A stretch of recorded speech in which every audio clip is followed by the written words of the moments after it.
السلام عليكم ورحمة الله وبركاته. دكاترتنا دكاترة تانية ثانوي، ازيكم يا شباب؟ النهارده ان شاء الله هنحل مع بعض كل الاسئلة اللي خاصة بالليسون بتاع البلاد سيركيوليشن.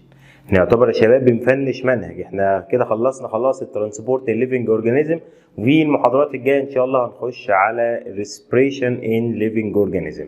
نتمنى ان احنا بنكون بنذاكر كويس جدا جدا جدا وما بنراكمش حاجة علينا. احنا خلصنا الجزء بتاع البلاد سيركيوليشن، لازم انت يا دكتور تكون عملت الهوم ورك بتاعك وتستنى المحاضره بتاعت النهارده اللي هي الفيديو بتاع الحل ينزل عشان تراجع كل اجاباتك. لازم يا شباب تكونوا عاليين الهمه عشان قسما بالله ما هنقبل بغير القمه. ونقول بسم الله الرحمن الرحيم، كتابك في ايدك ويلا يا دكتور نبدا مع بعض. هنا دكاتره في كوتش نمبر 1 بيقول لك ذا بلاد ذات ريتش برين سيل ليف ذا هارت فروم ايه؟ طبعا يا شباب البلاد اللي هيصل للبرين سيل هيسيب الهارت عن طريق مين؟ قال لك يا دكتور هو بيصل لها عن طريق برانش من الاورطه. والبرانش يا شباب من الاورطه ده كان خارج منين لو حضرتك فاكر؟ كان خارج يا دكتور من الليفت فنتريكل. ليفت فنتريكل ده كان يا دكتور المكان اللي بيخرج منه الاورطه، لذلك اجابتك هنا يا شباب هتبقى نمبر بي. طيب كويشن نمبر 2 بيقول لك which of the following valves allow passage of blood under high pressure. الفالف يا شباب اللي كان بينقل البلاد اندر هاي بريشر ده كان مين؟ ده كان يا دكتور الاورتيك فالف، لان اعلى بلاد بريشر كان موجود فين؟ في الاورطه.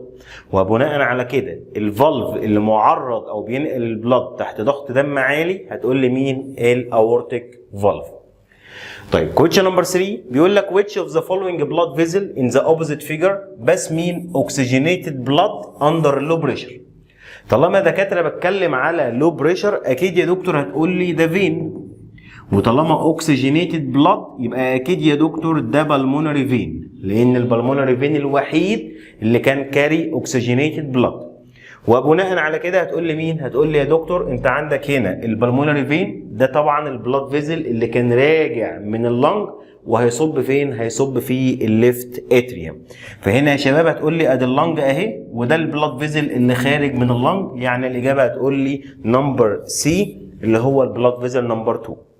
كويشن 4 بيقول لك which of the following happens when the two ventricle contract. حضرتك لو احنا دلوقتي بنتكلم ان التو فنتريكلز هيحصل لهم كونتراكشن لازم حضرتك تفتكر معايا كده، ادي يا دكتور الفور تشامبر بتوع الهارت اهو، الاثنين فنتريكل يا دكاتره يحصل لهم كونتراكشن. لازم تبقى عارف ان الباي كاسبت فالف والتراي كاسبت فالف كلوز. طيب والاورتيك فالف والبالمونري فالف اوبنز. ده كلام محترم جدا. فهنا دكاتره بيقول لك ايه اللي ممكن يحصل لو هنعمل كونتراكشن للفنتريكل واحده واحده. هل بريشر اوف اورتا انكريز؟ طبعا لو احنا عملنا كونتراكشن للفنتريكل لازم تبقى عارف ان البريشر في الاورتا هيزيد عشان يعمل بوشنج البلاد تو اول بارتس اوف ذا بودي، فدي صح. بص البي الاتريو فنتريكل فالف اوبن. الاتريو فنتريكل فالف يا شباب اللي هو الباي كاسبت فالف والتراي كاسبت فالف، ودول في حاله الكونتراكشن للفنتريكل هيحصل لهم كلوز. هنا بيقول لك كلوز انما هنا بيقول لك ايه؟ اوبند، فده غلط. بص السي سيميلونر فالف كلوزد. طبعا السيميلونر فالف لو كنت نسيت اوعى تنسى السيميلونر فالف اللي هم مين؟ اللي هم يا دكتور الاورتيك فالف والبالمونري فالف. وطالما هنعمل كونتراكشن للفنتريكل لازم الاورتيك فالف والبالمونري فالف مالها اوبنز. هنا بيقول لحضرتك كلوزد يعني دي غلط. الدي بيقول لك البريشر ديكريز في الفنتريكل، غلط طبعا. البريشر انكريز في الفنتريكل في حاله الكونتراكشن بتاعه الفنتريكل، لذلك السؤال ده يا شباب اجابته هتبقى نمبر اي. تعالى في الكوتشن اللي بعده. هنا دكاتره كوتشن نمبر 5 بيقول لك which of the following disagree يعني لا يتفق with the contraction of two ventricle. مين من دول دكاتره اللي لا يتفق مع الكونتراكشن بتاع التو فنتريكل؟ صلي بينا على النبي. لسه متفقين مع حضرتك حالا اهو. انت عندك يا دكتور الفنتريكل اهو، هم الاثنين دول لو هيحصل لهم كونتراكشن هيحصل لهم كونتراكشن لازم الباي كاسبت فالف والتراي كاسبت فالف كلوز. كمل الاورتيك فالف والبالمونري فالف اوبنز. حلو الكلام. هنا بيقول لك مين من دول بقى لا يتفق مع الكونتراكشن بتاع الفنتريكل؟ صلي بينا على النبي كده. باسج اوف بلاد ثرو اورتيك فالف، لا ده اجري معاها. ليه؟ لان لو هعمل كونتراكشن للفنتريكل البلاد هيعدي من الاورطه وهيعدي عن طريق مين؟ عن طريق البالمونري فالف او البالمونري ارتري اللي موجود كمان. طب نمبر بي كلوزر اوف ميترال فالف. هنا يا شباب طالما هنعمل كونتراكشن للفنتريكل لازم الميترال فالف، اوعى تكون نسيت برضه الميترال فالف ده اللي هو مين؟ البايكاسبيد فالف. طالما هنعمل كونتراكشن للفنتريكل يبقى الميترال فالف والترايكاسبيد فالف كلوز. هنا بيقول لك الميترال فالف كلوز صح، الترايكاسبيد فالف كلوز صح. طب هل هيحصل كلوزر للبلمونري فالف؟ طبعا ده غلط، لان يا شباب في حاله الكونتراكشن للفنتريكل هنعمل ايه؟ هنعمل كلوزر لمين؟ للبايكاسبيد ترايكاسبيد، هنعمل اوبن للاورتيك فالف والبلمونري فالف. طيب كويشن نمبر 6 بيقول لك number of major blood vessels that carry oxygenated blood and come out from مين؟ قال لك يا دكتور come out from heart. هتقول لي يا دكتور البلاد فيزل الوحيد اللي بيكون كاري اوكسجينيتد بلاد وخارج من الهارت مفيش غيره هو الاورطه. لذلك هنا بيسال عن عدد البلاد فيزل، هتقول لي يا دكتور هم 1 بس اللي هم مين؟ الاورطه. طيب كويشن نمبر 7 which of the following statement is correct؟ عايز جمله صح يا دكاتره، واحده واحده. right ventricle filled with blood before left ventricle. واحده واحده كده وصلي بينا على النبي. ادي يا دكتور الفور تشامبر بتوع الهارت اهم. ده كان مين؟ ده كان رايت اتريوم. طب وده كان ليفت اتريوم. طب وده كان رايت فنتريكل، وده كان ليفت فنتريكل. كلام محترم جدا. لازم يا دكتور حضرتك تبقى عارف ان الوقت اللي بيتملي فيه الرايت اتريوم بالبلد هو الوقت اللي بيتملي فيه الليفت اتريوم بالبلد at the same time. حلو الكلام. ولازم برضو تبقى عارف ان الوقت اللي بيتملي فيه الليفت فنتريكل بالبلد هو الوقت اللي هيتملي بيه مين؟ الرايت فنتريكل بالبلد. الاثنين بيتملوا بالبلد بنفس الوقت. يبقى الرايت اتريوم والليفت اتريوم الاثنين هيتملوا بالبلد at the same time. طيب والرايت فنتريكل والليفت فنتريكل برضه هيتملوا بالبلد ات ذا سيم تايم. وبناء على كده ركز معايا. هنا بيقول لك الرايت فنتريكل فيلد ويز بلد بيفور قبل الليفت فنتريكل، غلط، الاثنين هيتملوا بالبلد في نفس الوقت. بس البي ليفت فنتريكل فيلد ويز بلد بيفور رايت فنتريكل، غلط، الاثنين في نفس الوقت. بص السي ليفت اتريوم فيلد ويز بلاد بيفور رايت اتريوم، قلنا برضو غلط لان الاثنين هيحصل لهم فيلينج ويز بلاد ات ذا سيم تايم. بص دي تو فنتريكلز فيلد ويز بلاد ات ذا سيم تايم، طبعا دي الجمله الوحيده اللي صح، لذلك اجابه السؤال ده دكاتره هتبقى نمبر دي. طيب تعالى في الكوتشن اللي بعده. هنا دكاتره كوتشن نمبر 8 بيقول لك which of the following happen at the ventricles relaxation، اللي يحصل في حاله الريلاكسيشن بتاع الفنتريكل. واحده واحده. هل اوبننج سيمي لونر فالف؟ طالما هنعمل ريلاكسيشن للفنتريكلز لازم هنعمل اوبننج للبايكاسبيد فالف ترايكاسبيد فالف. هنعمل كلوز لمين؟ للاورتيك فالف والبلمونري فالف. اورتيك فالف وبلمونري فالف هم دي عيله مين؟ عيله السيمي لونر فالف. فهنا بيقول لك هنعمل ريلاكسيشن للفنتريكلز. هل هنعمل اوبننج للسيمي لونر فالف؟ غلط، هنعملهم كلوز. كم؟ هنعمل اوبننج للاتريو فنتريكال فالف، صح. هو مين الاتريو فنتريكال فالف يا دكاتره؟ اللي هو البايكاسبيد فالف والترايكاسبيد فالف، ودول هنعمل لهم اوبننج، لذلك الاجابه هتبقى نمبر بي. طيب هنا في كوتشن نمبر 9 بيقول لك how many times does the blood pass through heart during its passage from to kidney يصل لحد الاورطه. دكتور دلوقتي احنا عايزين نعرف البلد وهو جاي من الكدني هيصل للقلب كده يا دكتور، عدى على القلب او الهارت تشامبر كم مره عشان يخرج في الاورطه؟ مش فاهم، صلي بينا على النبي.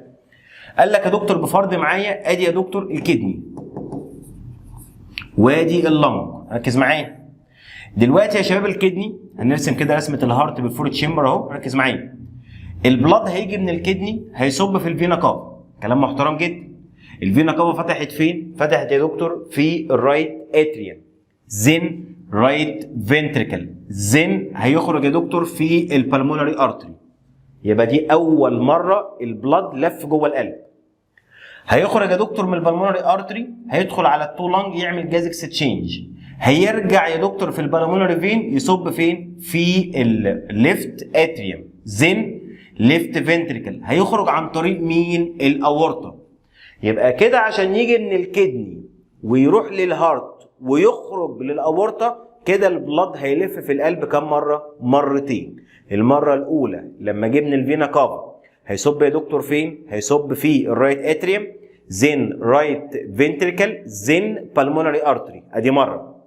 هيخرج من البلمونري ارتري يخش على التو لانج يعمل جاز اكستشينج، هيرجع يا دكتور يصب فين؟ هيصب في الليفت اتريوم، زين ليفت فنتريكل، هيخرج يا دكتور فين؟ في الاورطه. كده خرج كم او لف كم مره في الهارت؟ هتقول لي 2 تايمز، يعني اجابتك هتبقى نمبر بي.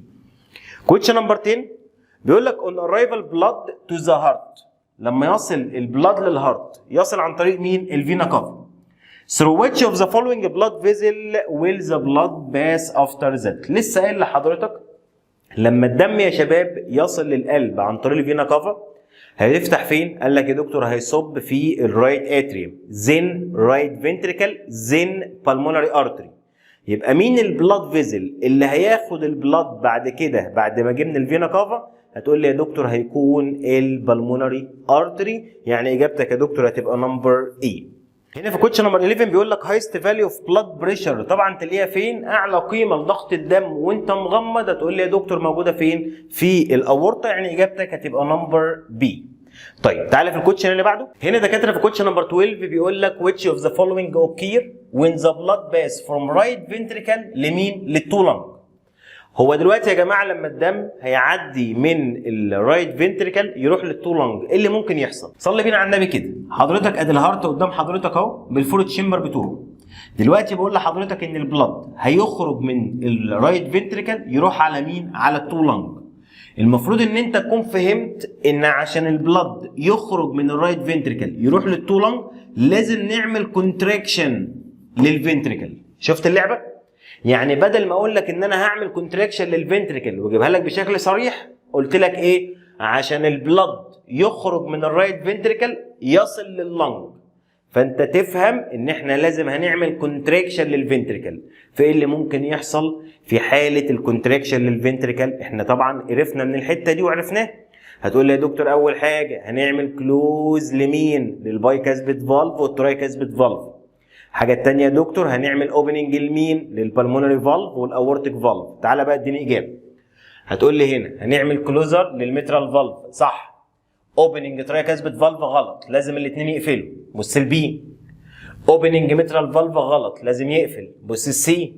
اوبننج سيمي لونر فالف، صح. مين السيمي لونر؟ اللي هو كان الاورتيك فالف والبلمونري فالف، لازم هيعملوا اوبننج في حاله الكونتراكشن بتاعه الفنتريكل. طب كلوزر تراي كاسبت فالف، صح.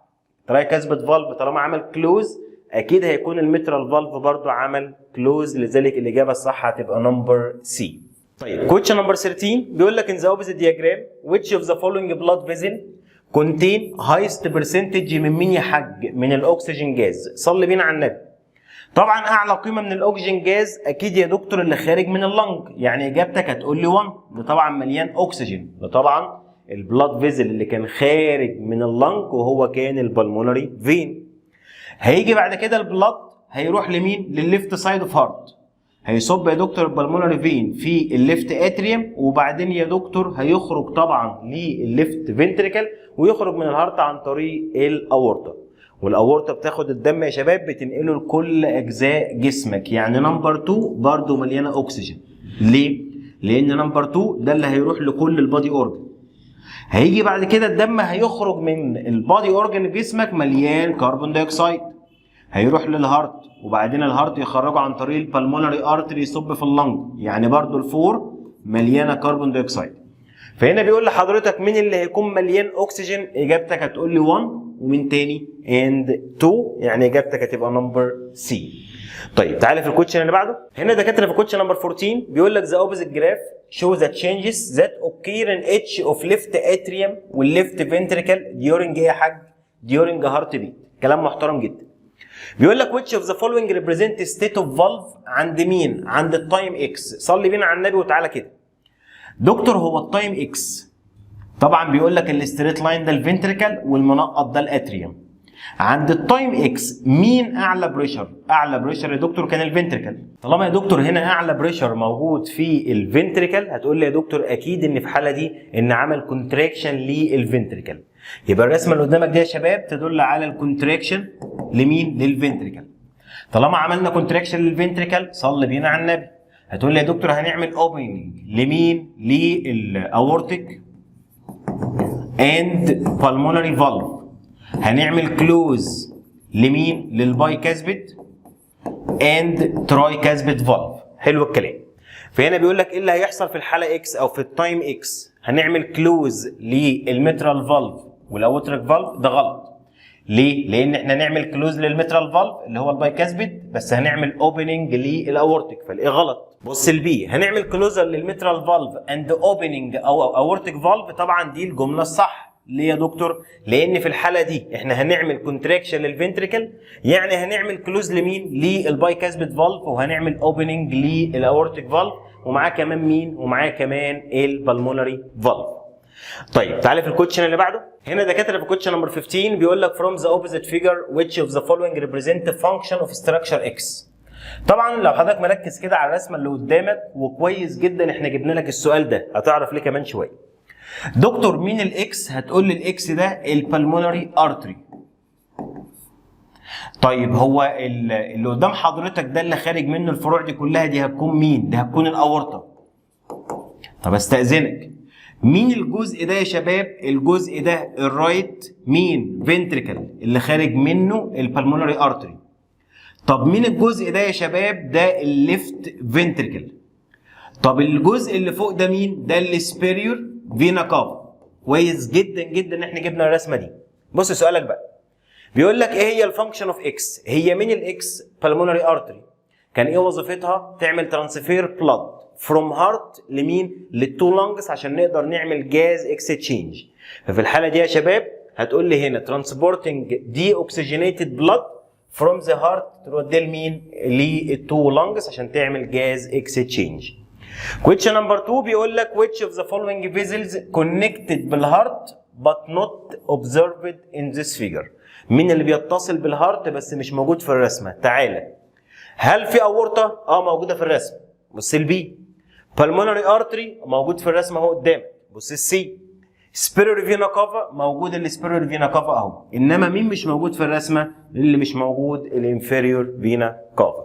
طيب تعالى في الكوتشن اللي بعده. هنا دكاتره في الكوتشن نمبر 16 بيقول لك in the opposite figure which of the following pathway show transfer of blood from two lungs لمين؟ للهارت then pumping to the body parts and returning back to the heart. هنا بيقول لك اديني كده يا دكتور السيكونس الطبيعي اللي هيجي الدم من اللنج يصب فين؟ في الهارت، وبعدين يخرج من الهارت to all parts of the body، وبعدين يرجع تاني لمين؟ للهارت. صلي بينا على النبي. هو لو هنا في لنج هتصب البلاد فين؟ قال لك هتصب البلاد هنا عن طريق البلمونري فين. هتصب يا دكتور في الليفت اتريوم زين ليفت فنتريكل زين. هتقول لي يا دكتور هتروح طبعا لكل اجزاء جسمك خلاص. هيجي من جسمك يصب فين؟ عن طريق الفينا كافا هيصب في الرايت اتريوم زين رايت فنتريكل. يعني لما احب ارتبهم هتقول لي اكس زد واي ال. ده الترتيب الطبيعي عشان نيجي من اللنج ونخرج من الهارت ونرجع تاني لمين؟ to all parts of the body. يبقى تقول لي اكس زد واي ال. عايز اجابه يبقى اجابتك نمبر بي. طيب تعالى في الكوتشن اللي بعده. هنا دكاتره في الكوتشن نمبر 17 بيقول لك in the opposite figure which of the following is transported in blood vessel X. صلي بينا على النبي. هو مين ده؟ بارت اوف اليمنتري كانال. حلو جدا. طب مين اللي كان متصل بيها بلاد فيزل؟ ده اكيد يا دكتور الهيباتيك بورتال فين. طب مين ده؟ ليفر. طب مين الواي؟ الهيباتيك فين. طب مين الزد؟ ده الابر بارت بتاع مين؟ بتاع الانفيريور فينا كافا. كلام محترم جدا. فهنا السؤال بيقول لحضرتك ايه؟ تتوقع مين في الاكس؟ دكتور ده بارت من الاليمنتري كانال كنا بيتصل بيه الهيباتيك بورتال فين. ماله يا دكتور؟ قال لك ده كان بنبدا في الابزوربشن للدايجستد فود.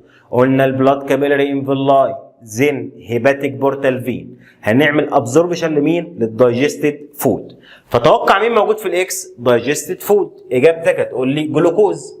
بص نمبر 2 بلاد ذات فلو ان بلاد فيزل واي عنده اعلى ليفل من ايه؟ هو مين الواي؟ قال لك يا دكتور الواي ده مين ده؟ ده الهيباتيك بورتال فين. والهيباتيك بورتال فين هتلاقي ده فين طبعا عنده نسبه عاليه منين؟ هتقول لي من الكربون دايوكسيد، وبناء على كده يا دكتور عنده اعلى نسبه من الكاربو امينو هيموجلوبين اللي هو مين؟ الكربون دايوكسيد. يجي لي واحد طبعا اي كيو جلد حنفيه يقول لي يا دكتور طيب هو ما ينفعش يبقى عنده نسبه عاليه من الفاتي اسيد؟ هو مش الفاتي اسيد ده دايجستد فود؟ اقول له اه. يقول لي طب ايه اللي يخلي الهيباتيك فين ما عندوش نسبه عاليه من الفاتي اسيد؟ هو مش احنا هنعمل ابزوربشن للدايجستد فود؟ اقول لك طبيعي، بس انت في الحاله دي ايه؟ اي كيو جلد حنفيه. ليه يا دكتور؟ لان الفاتي اسيد والجليسرول والسولابل فيتامينز اللي هو كان الاي والدي والاي والكي دول بيمشي في طريق الليمفاتيك روت، ما بيمشوش في البلاد روت اللي هو طريق الدم. لذلك في الطريق اللي احنا عاملينه ده استحاله تلاقي حد من عيله الليبيد ماشي معاك. يعني الفاتي اسيد استحاله تلاقيه في الطريق ده، هتلاقيه في الطريق بتاع الليمفاتيك روت. ولو انت مش فاكره ارجع لجزء الدايجيشن في الابزوربشن اوف دايجستد فود وشوف يا دكتور مين اللي كان بيمشي في طريق الدم ومين اللي كان بيمشي في طريق الليمف. وفي حاجه زي كده يا شباب اجابتك هتقول لي نمبر سي. كويشن نمبر 3 بلاد فيزل زد ريبريزنت ايه؟ هو مين الزد ده يا شباب؟ قلنا ده الابر بارت اوف انفيريور فينا كافا، لذلك يا دكتور اجابتك هتبقى نمبر بي.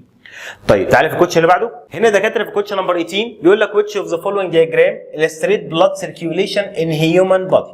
طبعا البلاد سيركيوليشن يا شباب بتكون بتوين الهارت واللنج والهارت والبادي. مفيش علاقه بين البادي واللنج على طول، لا لازم من البادي يروح للهارت ومن الهارت يودي مين؟ لللنج.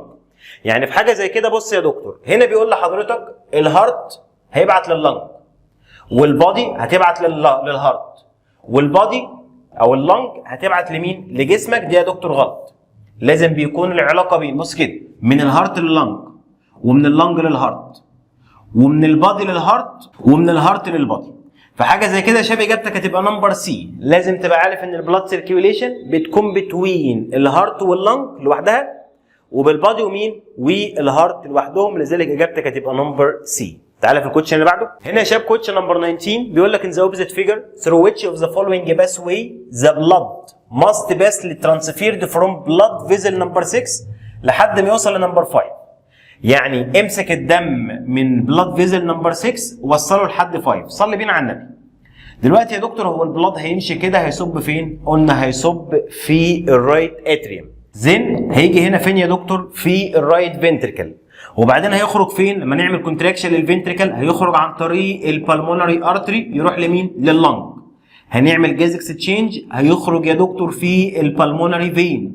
هيصب فين؟ هيصب يا شباب في الليفت اتريوم. زين ليفت فنتريكل. زين هيخرج عن طريق الاورطه. يبقى انت كده وصلت لنمبر 5. يبقى عشان ابدا من 6 واوصل ل 5 الطريق بتاعي هتقول لي 6 وبعدين 7 وبعدين 8 وبعدين 5. يبقى 6 7 8 5 اديني اجابتك يا دكتور هتبقى نمبر سي. طيب كوتش نمبر 2 بيقول لك which of the following organ are connected ب 3 blood vessel. الاورجن يا شباب اللي متصل بيه 3 blood vessel هتقول للليفر. ليه؟ لان الليفر كان متصل بيه البرانش بتاع الاورطه اللي هو اللي خاص بالليفر اللي هو هيكون هيباتيك ارتري، ومتصل بيه تاني الهيباتيك بورتال فين، وخارج من الليفر الهيباتيك فين. يبقى دلوقتي الليفر متصل بيه 2 بلاد فيزل خارج منه بلاد فيزل واحد. مين الاثنين بلاد فيزل المتصلين بيه؟ هتقول لي يا دكتور الهيباتيك بورتال فين والهيباتيك ارتري، واللي خارج منه هتقول لي الهيباتيك فين. يعني اجابتك يا دكتور هتقول لي الليفر. طيب تعالى في الكوتشن اللي بعده. هنا دكاتره في الكوتشن نمبر 20 بيقول لك which of the following blood vessel contain highest level of glucose. اعلى ليفل من الجلوكوز هتقول لي يا دكتور اكيد موجود في الهيباتيك بورتال فين. لا استنى بالله عليك ركز معانا وصلي بينا على النبي. ده ليفر. الاكل يا دكتور هنعمل له ابزوربشن من السمول انتستين هيدخل عن طريق مين؟ الهيباتيك بورتال فين. فمين يا دكتور هتلاقي عنده اعلى كونسنتريشن من الجلوكوز؟ هتقول لي هيباتيك بورتال فين. حلو الكلام. دخل على مين؟ على الليفر. خرج عن طريق مين؟ عن طريق الهيباتيك فين. فهنا بسأل حضرتك مين اللي عنده اعلى كونسنتريشن من الجلوكوز؟ هتقول لي الهيباتيك بورتال فين. مين اللي عنده تركيز اقل من الجلوكوز؟ هتقول لي هيباتيك فين اللي خارج من الليفر. طب ليه يا دكتور؟ لان جوه الليفر احنا بنعمل ايه؟ بنعمل كونفرت للجلوكوز، الزياده بتاعت الجلوكوز بنحوله لايه؟ لجلايكوجين يتخزن في الليفر وفي المصل. وبناء على كده جلوكوز كتير داخل الليفر هتلاقي جلوكوز اقل خارج من الليفر، لذلك اعلى كونسنتريشن من الجلوكوز موجود فين؟ في الهيباتيك بورتال فين. الكونسنتريشن الاقل هتلاقيه موجود فين؟ في الهيباتيك فين.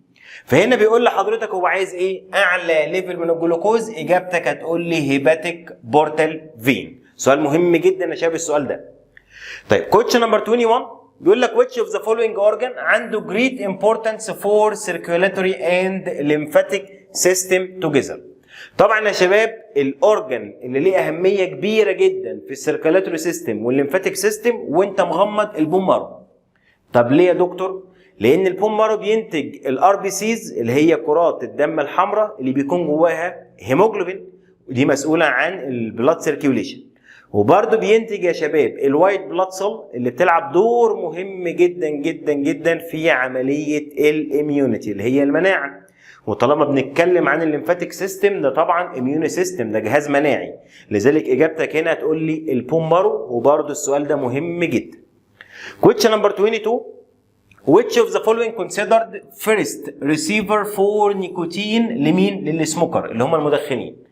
مين يا شباب؟ لو واحد مدخن اوعى ياض انت وهو تكونوا بتدخنوا، اوعى. طب انا دلوقتي تخيل معايا واحد مدخن، مين يا شباب في الهارت يكون اول مستقبل للنيكوتين؟ صلي بينا على النبي. ده دلوقتي يا شباب الهارت بيتكون من فور تشامبر اهو، والمدخن طبعا التدخين كله داخل على اللنج، فالنيكوتين هيخرج من اللنج يوصل للجسم. مين اللي كان خارج من اللنج؟ ده البلمونري فين. فالبلمونري فين هيشيل الدم دلوقتي معاه اكسجين ومعاه نيكوتين. طب البلمونري فين بيصب فين في القلب؟ قال لك يا دكتور بيصب في الليفت اتريوم. فمين اول ريسيفر للنيكوتين في الهارت؟ هتقول لي يا دكتور مين؟ الليفت اتريوم. يعني اجابتك هنا هتبقى نمبر اي. طيب تعالى في الكوتشن اللي بعده. هنا دكاتره في الكوتشن نمبر 23 بيقول لك ليمفاتيك فيزل ورك اون كولكتنج فاتي اسيد وايه تاني؟ وليمف. ده طبعا الكلام ده صح. بص الجمله الثانيه both of them are directed to heart by superior vena cava. برضو الكلام ده صح. يعني يا شباب التو ستيتمنت مالهم ار كوريكت، يعني اجابتك هتبقى نمبر سي. طيب كوتشن نمبر 24 بيقول لك which of the following graphs illustrate relation between activity للليمفاتيك نودز والنمبر اوف وايت بلاد سيل والانفكتنج بايه؟ بالانفلونزا فيروس. دكتور اتفق معايا دلوقتي، احنا عارفين ان عدد الوايت بلاد سيل في الانسان الطبيعي السليم بيكون 7000 سيل لكل مليمتر كيوب، وقلنا عددهم بيزيد وقت حدوث اي انفكشن. وبناء على كده يا دكتور كل لما يكون في انفكشن موجوده هتلاقي انت عندك النمبر بتاع الوايت بلاد سيل بيزيد عشان تعمل اتاك للميكروبس. فهنا يا دكتور هتقول لي كل ما الاكتيفيتي للليمفاتيك نود تزيد النمبر اوف وايت بلاد سيل تزيد، يعني العلاقه ما بينهم دايركتلي، يعني اجابتك هتبقى نمبر بي. طيب تعالى في الكوتشن اللي بعده. هنا دكاتره في الكوتشن نمبر 25 بيقول لك from the opposite figure which choose express what باس في الاكس والواي باس واي. صلي بينا على النبي.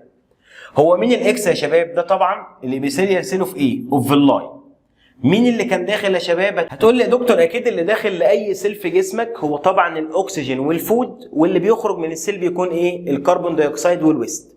فطبعا اللي كان داخل هتقول لي طبعا اكسجين والفود، واللي كان خارج الكربون دايوكسيد ومعاه كمان بقيه الويست. فمين اللي موجود في الاكس؟ هات لي الاكسجين او فود. عندك هنا يا دكتور ادي الاكسجين وادي الاكسجين اهو، واللي خارج الكربون دايوكسيد، لذلك يا دكتور اجابتك هتبقى نمبر دي. طيب تعالى في الكوتشن اللي بعده. هنا دكاتره في الكوتشن نمبر 26 بيقول لك which component of lymph fluid can contribute in the formation of blood clot. طبعا يا جماعه احنا عارفين ان الليمف هو البلازما الاستراكشر بتاعه، وقلنا الاختلاف ان بيكون الليمف عنده عدد كبير جدا من الوايت بلاد سيل. طبعا عشان نكون البلاد كلوت محتاج يا دكتور كالسيوم ايون عشان تشترك في تحويل البروثرومبين لثرومبين، ومحتاج يا دكتور فيتامين كي عشان الليفر بيفرز البروثرومبين باي ذا هيلب اوف فيتامين كي. فمين من دول اللي ينفع يا شباب؟ هتقول لي الكالسيوم ايون، يعني اجابتك هتبقى نمبر ايه. Question 27 which of the following are present in blood وlymph؟ واحده. جلوكوز ده طبعا موجود في البلاد بلازما، وموجود برضو في الليمف لان الليمف نفس مكونات بلازما الدم. انتي بودي موجود في البلاد بلازما، وموجود برضه يا دكاتره في الليمف، لان الليمف نفس مكونات بلازما الدم، والوايت بلاد سيل عدد كبير في الليمف طبعا يختلف عن البلازما بس موجود في الاثنين. الجلوبيولين برضه موجود في البلاد بلازما وموجود فين؟ في الليمف. يعني جبتك 1 و2 و3 و4. هدف السؤال ده بس عشان اكد على معلومه عندك ان الليمف هو نفس مكونات بلازما الدم، باختلاف ان يا جماعه الليمف عنده عدد كبير من الوايت بلاد سيل. 28 the heart chamber can arrange from center لسكر as follow. السنر يا جماعه منين؟ هنتكلم طبعا في التو اتريوم، هتنزل بعد كده على مين؟ على الرايت فنتريكل وبعدين ليفت فنتريكل، ده اللي بيكون سكر. فعايز واحد هتقول لي طبعا التو اتريا، وبعدين هتقول لي رايت فنتريكل ليفت فنتريكل، يعني اجابتك يا دكتور هتبقى نمبر دي. ولما جينا يا شباب رسمنا الشكل ده قلنا طبعا ده اللي بيكون سك اهو، وده اللي بيكون سن شويه، بس الاثنين دول بيكونوا سينر. يبقى هرتب من السينر هما الاثنين دول هما التو اتريا، وبعديه على طول هيكون الرايت فنتريكل، وبعدين هيكون الليفت فنتريكل، يعني الاجابه هتبقى نمبر دي. كويشن نمبر 29 بيقول لك the blood vessel where the blood pass under low pressure and contain high level من الكربون دايوكسيد. طبعا يا دكاتره هاي ليفل من الكربون دايوكسيد يعني انت بتتكلم في الفين او بتتكلم في بالمونري ارتري، بس انا بقول لك دلوقتي اللو بريشر يعني انا هستبعد يكون ارتري، اكيد هيكون فين. يبقى فين من دول، مين من دول اقول لك عليه فين؟ طيب الاورتا ارتري، ده ارتري وده طبعا ارتري، يبقى الاجابه هتبقى الفينا كافا اللي هو بيجمع او بيصب في القلب بالدم لما بيرجع من كل الفينز. طيب هنا كوتش نمبر 30 بيقول لك which chosen the following table express lymph component. طبعا يا جماعه هو الليمف هيكون في ووتر طبعا، لان 90% من تكوين الليمف ميه، لان اتفقنا ان الليمف زي بلازما الدم فهيبقى موجود الووتر. انتي بودي برضو موجوده، لان زي ما البلازما عندها انتي بودي الليمف عنده انتي بودي لان نفس المكونات. الليبيدز طبعا موجوده، لان يا جماعه اتفقنا ان في البلازما بيكون ماشي الهرمون، وفي من الهرمون بيكون يا دكتور مين؟ الاسترويد اللي هي تبع الديريفاتيف ليبيد، كلام اولى ثانوي. يعني اجابتك هنا تبقى نمبر اي. طيب كويشن نمبر 31 بيقول لك which of the following represent pathway of RBC's corpuscle from heart. انت جاي منين؟ من الهارت تو ليفت كدني. واحده واحده يا جماعه، هو انا جاي من القلب، طالما انا جاي من القلب دلوقتي هروح للكدني، ادي الكدني اهي. هتيجي منين؟ هتيجي يا دكتور من الفنتريكل ده اللي هو انهي فنتريكل؟ ليفت فنتريكل. يبقى هتبدا واحده واحده كده ليفت فنتريكل، يعني ده غلط وده غلط، يبقى انت بتتكلم في ليفت فنتريكل. حلو. بعد الليفت فنتريكل هتخرج بمين يا شباب؟ هتخرج بالاورطه، يبقى بعد الليفت فنتريكل هنخرج بالاورطه. طيب بعد ما نخرج من الاورطه في برانش هيجي للكدني يسمى رينال ارتري، يبقى الاجابه يا جماعه تبقى نمبر بي. طب دكتورنا انا ما اعرفش ان اللي جاي للكدني بنسميه رينال، بس انا بقول لحضرتك ان انت هنا اورطه، ففي برانشات هتروح لكل جسمك، فالبرانش اللي رايح للكدني اسمه رينال ارتري. طب انا ما اعرفش، ما هو ما فيش غيرها اللي تنفع، لازم ليفت فنتريكل بعديها على طول مين؟ الاورطه، يعني اجابتك يا دكتور هتبقى نمبر بي. 32 the two valves that allow passage of blood at the same time. دكتورنا الغالي هتعدي الدم في نفس الوقت، يبقى باي كاسبت مع تراي كاسبت، او يخرجوا مع بعض يبقى الاورتيك فالف مع البلمونري فالف. عايز اجابتين ينفعوا، بالمونري واورتيك مع بعض.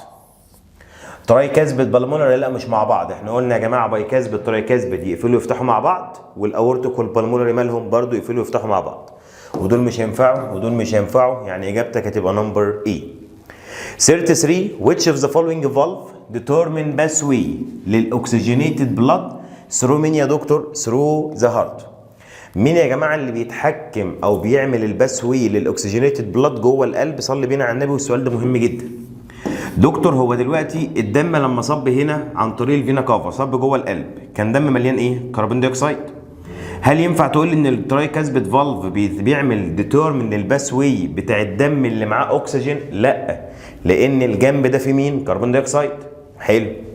لما جينا يا دكتور من اللنج دلوقتي وصبينا عن طريق البلمونري فين، هتصب هنا كان في مين؟ في الليفت اتريوم، تبقى الدم هنا مليان اكسجين.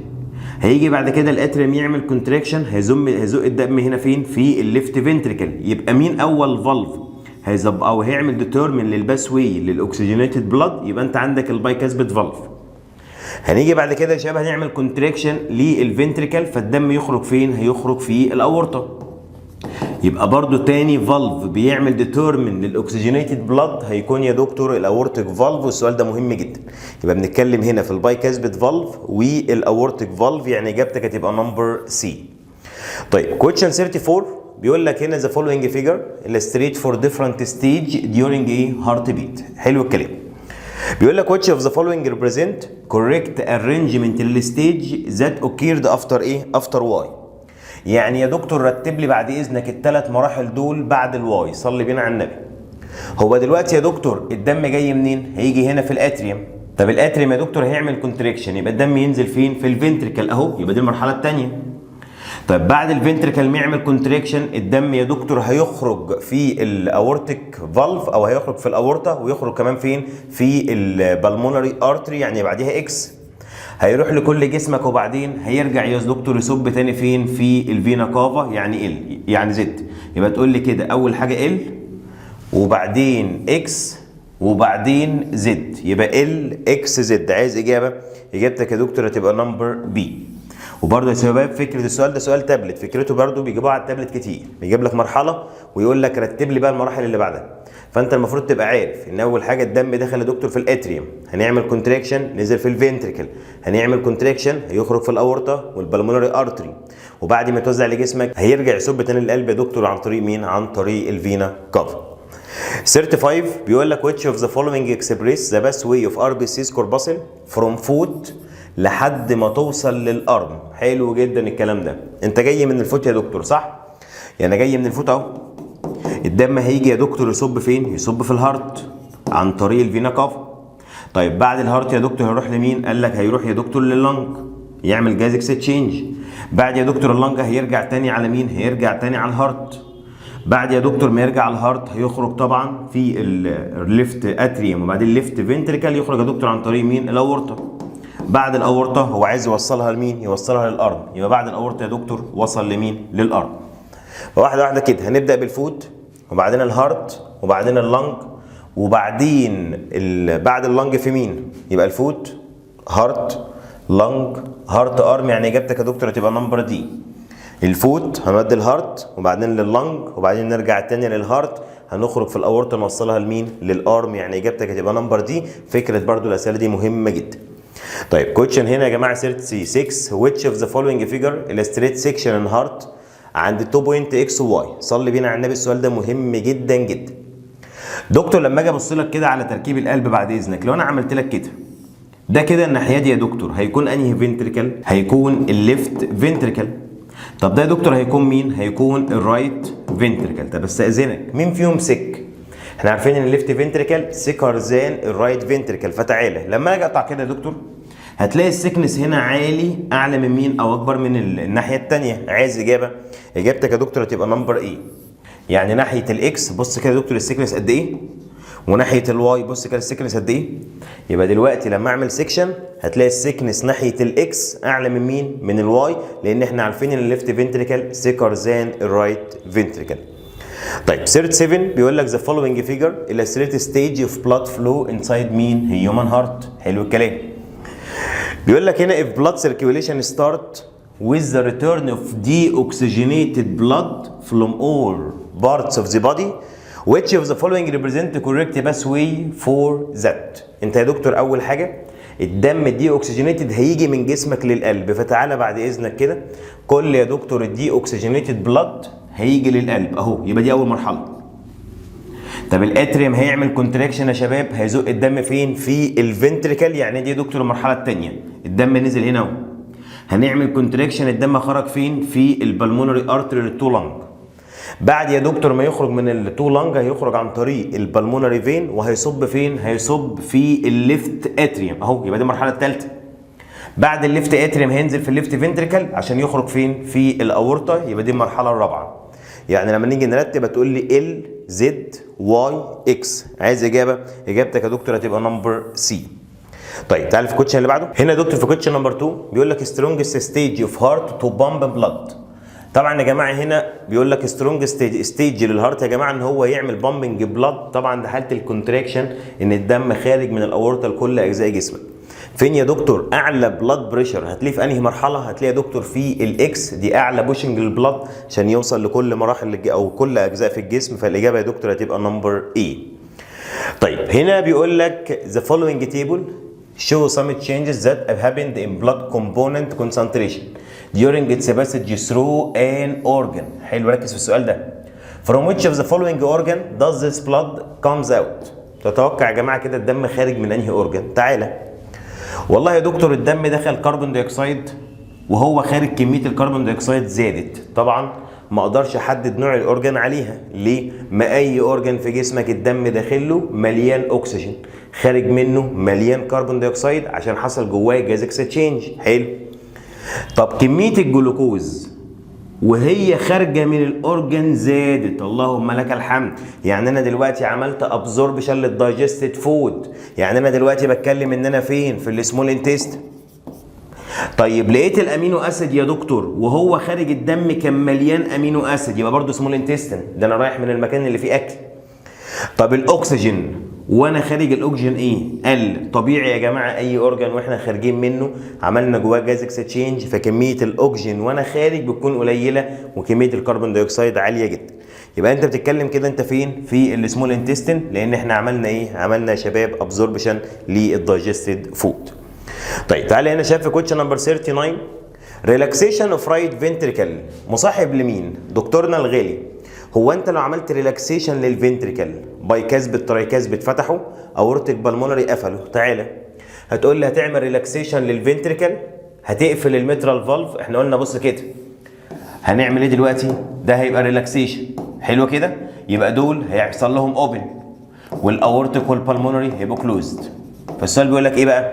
هتقفل الميترال؟ لا ده هيفتح. طب الاوبننج ميترال فالف؟ ايوه.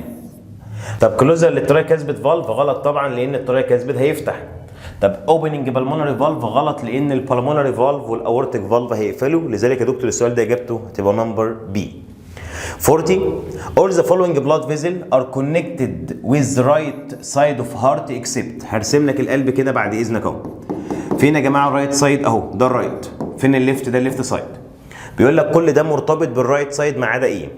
انفيريور والسبيريور فينا كافا كلهم رابطين هنا. حلو الكلام. طب كام؟ بالمونري ارتري يا دكتور البالمونري ارتري جاي منين؟ جاي من هنا، يبقى برده في الرايت سايد.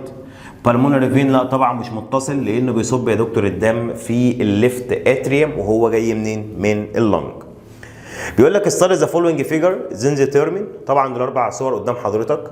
What is the correct arrangement لو البلاد circulation start with the return of oxygenated blood من اللنج؟ تعالى يا حاج السؤال ده احنا برضه نفس اللي فات بس احنا عدلنا فيه شويه.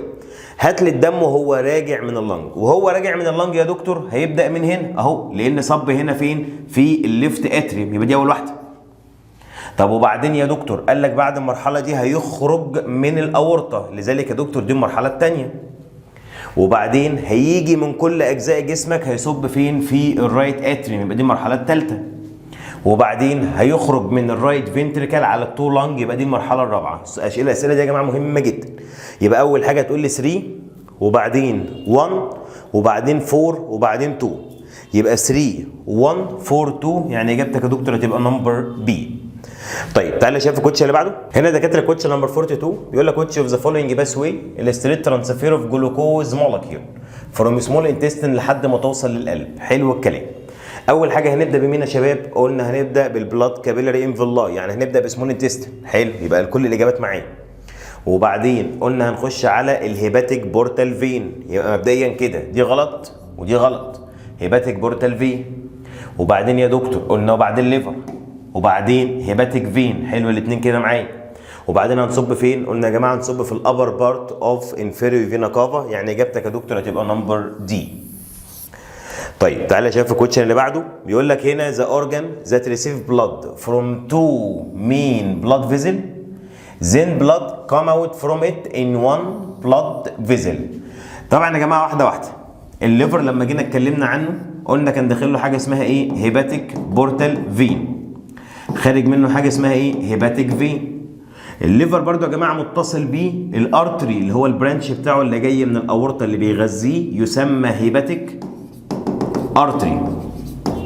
يبقى كده داخل له كام بلاد فيزل؟ 2 بلاد فيزل. خارج منه كام بلاد فيزل؟ 1 بلاد فيزل. يعني اجابتك يا دكتور هتقول لي الليفر. طيب هنا في 44 all the following are from component of lymph except. كل ده يا جماعه مكونات الليمف ما عدا ايه؟ طبعا يا جماعه الامينو اسيد موجود في بلازما الدم عادي جدا، وبرده موجود في الليمف. الصوديوم الايونز موجودين يا جماعه في بلازما الدم والليمف. الانتي بودي نفس الكلام. انما البروثرومبين ده مش موجود يا جماعه في الليمف، لان ده بيتم انتاجه منين؟ من الليفر لتكوين البلاد كلوت. 45 which of the heart chamber is responsible for receiving lymph.